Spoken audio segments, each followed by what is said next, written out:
आज हम जिस विषय पर बात करेंगे वो है क्रोध। क्रोध वो भावना है जो हमारे सारे जीवन को घेर कर रहता है। क्रोध को ना उम्र की मर्यादा है, ना ही ज्ञान की। कब, कहां और किस कारण से क्रोध पैदा हो जाए वो कोई नहीं जानता। और जब क्रोध जन्म लेता है तो तुरंत ही विचार करने की शक्ति खो जाती है। मैं सब कुछ जानता नहीं हूं, सब कुछ समझता नहीं हूं, इसको समझने में देर बुद्धि पर अंधकार छा जाता है। वर्षों के संबंध पल भर में टूट जाते हैं। सारा जीवन बिखर जाता है। किसी भी कारागार में जाकर देखिए, अधिकतर अपराधी क्षण भर के क्रोध का दंड भोगते हुए दिखाई देंगे, पर फिर भी हम क्रोध पर अंकुश नहीं लगा पाते। घूर के रह शाने, तेरे से बात कर ले। बार बार हम क्रोध ना करने का प्रण तो लेते हैं, पर बार बार हमसे क्रोध हो जाता है। ये क्रोध वास्तव में क्या है, क्यों जन्मता है और क्यों अंकुश में नहीं रहता? उदाहरण के लिए आप एक बालक को देखिए। उसे किसी वस्तु की इच्छा होती है और उस समय अगर उसे वो नहीं मिलती या कोई उसे भयभीत करता है तो वो प्रतिक्रिया देता है।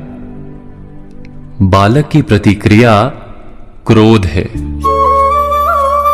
क्योंकि बालक निर्बल है, निसहाय है। बालक अपनों से बड़ों को अपने वजूद का एहसास, अपने अस्तित्व की प्रतीति करवाने का प्रयास करता है क्रोध के माध्यम से। बड़े होने पर भी हम क्या ऐसा ही नहीं करते? क्या क्रोध हमारे भीतर बैठे बालक का प्रतिभाव नहीं? कि अहंकार इस प्रकार की प्रवृत्ति करने के लिए खींच के ले जा रहा है। अर्थात क्या क्रोध वास्तव में केवल बालक जैसे व्यवहार का नाम नहीं? जब अहंकार को घाव होता है, जब भय लगता है, जब कोई वस्तु हमें प्राप्त नहीं होती, तब हमें क्रोध आता है, ठीक किसी बालक की भांति। हम जानते हैं कि आईने के सामने खड़े होकर मुंह बनाने का खेल बालकों को शोभा देता है, बड़ों को शोभा नहीं देता।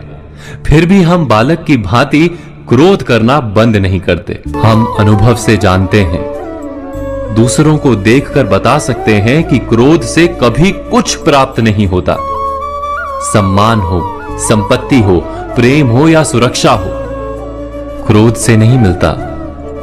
मिलता है तो प्रयासों से, कार्य करने से, बुद्धिपूर्वक विचार करने से। मनुष्य मात्र अपनी आदतों के अनुसार ही जीता रहता है। क्रोध भी आदत बन जाती है। हमारे चाहते हुए भी हम अपने प्रतिभावों को रोक नहीं पाते। हम स्वयं को बड़े या पुख्ता मानते हैं, पर थोड़ा सा कारण मिलते ही हमारे भीतर का बालक क्रोध कर बैठता है। अर्थात क्रोध वास्तव में और कुछ भी नहीं, हमारी बालक बुद्धि का नाम है। तू समझा श्याम? जैसे ही हम इतना स्मरण में रखें कि हम बालक नहीं, बालक जैसा व्यवहार हमें शोभा नहीं देता, वैसे ही क्रोध स्वयं ही बंद हो जाता है। क्या ये सत्य नहीं? मुझे तुम्हारी नसीहत याद रहे।